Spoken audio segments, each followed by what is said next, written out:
Սեդա հասկանալով Հարութի անմեղությունը հեռանալու է նվերից, քանի որ նա աստիճանաբար սկսում է զգալ նվերի չար մտադրությունները։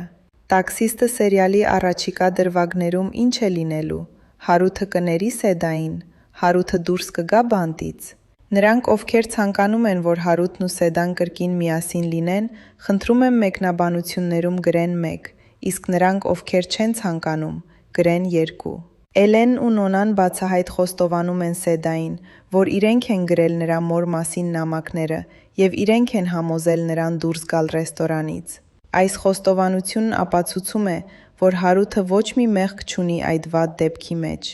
Էլենը կարծում է, որ շուտով ձերբակալվելու է և պատրաստ է ամեն ինչ անել դրանից խուսափելու համար։ Երբ Էլենի և Նոնայի դերերն այս խարդավանքում բացահայտվում են, Սեդան ցանկանում է դիմել ոստիկանություն, սակայն նվերը դրանից անհանգստանում է։ Սեդան սկսում է կասկածել նվերին։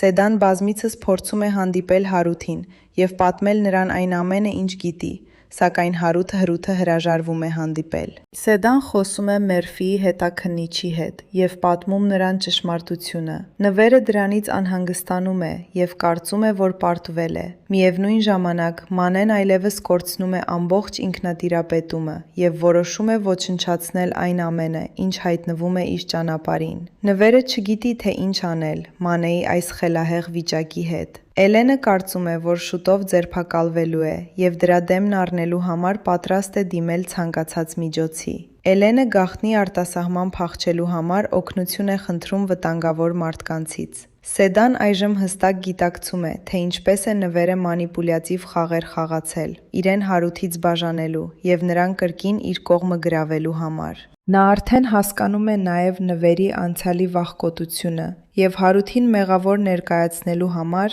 նրա գործադրած ծայրահեղ ջանքերը։ Այս ընթացքում Մինասը ամեն ինչ իմանում է և այլևս չի կարող լուռ մնալ իր քրոջ հետ կատարվածի վերաբերյալ։ Նա ոստիկանությունից առաջ գտնում է նվերին և փորձում ստիպել նրան զղջալ իր արածների համար։ Հենց այդ պահին Սեդան գալիս է և Մինասին ասում, որ չսպանի նվերին, այլ նրան պետք է հանձնել արդարադատությանը։ Մինասը շատ զայրացած է։ Նա ատրճանակի կոթով հարվածում է նվերի գլխին, անգիտակից վիճակի հասցնում և ծեծում նրան։